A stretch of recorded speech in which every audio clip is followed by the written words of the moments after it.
morning, viewers.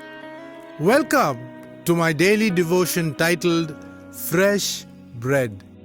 My sermon titled this morning is The Three Enemies We Need to Overcome in This World.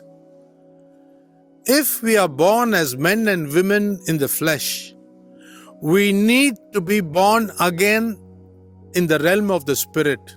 Let me say this clearly. We have to be born of the Spirit, that is, born of God also. Remember when Jesus taught in John chapter 3, he said, flesh gives birth to flesh. Spirit gives birth to spirit. That's why we ask this question, are you born again? Our warfare in the spirit realm increases after we are born anew. That is, born again. With the help coming from the Holy Spirit, we need to navigate this life battling our flesh, this world, and our archenemy Satan.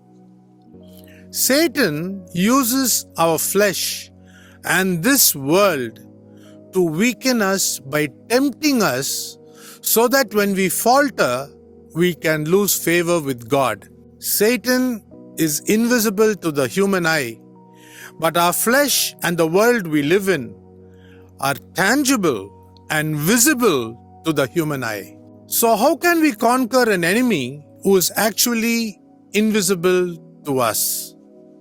No wonder Apostle Paul, in his letter to the saints in Ephesus, cautions all of us who are born again that we be able to stand against the wiles of the devil.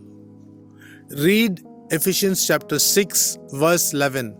He goes on to add that we are not contending against flesh and blood, that is referring to human beings, but against the principalities, against the powers, against the world rulers of this present darkness, against the spiritual hosts of wickedness in the heavenly places. Read Ephesians chapter 6, verse 12. His advice to all those who know Jesus Christ, that is born in the Spirit, is pretty straightforward. Put on the whole armor of God, he says, that we may be able to withstand in the evil day, and having done all, to stand. Ephesians chapter 6 verse 13. All that Apostle Paul is saying, you stand. When you stand for Jesus, the devil will come. He knew that the devil, which moves around like a roaring lion, will come on his own to attack us, and all that we need to do is to put on the whole armor of God and stand. By wearing all the various pieces of the armor, Paul means to say that we can overcome the flesh, the world, and the temptations of the devil before we finally get back to the bright light where God dwells forever. The battle for power was over at Calvary, but the battle for the truth rages on. The devil has many of his false prophets working overtime. They don't come to you in the garb of a wolf. They come to you in the garb of a shepherd. Finally, listen to what James the Just, the wonderful man of God, also warned.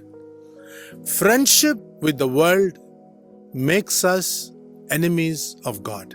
James chapter 4, verse 4. Think about it.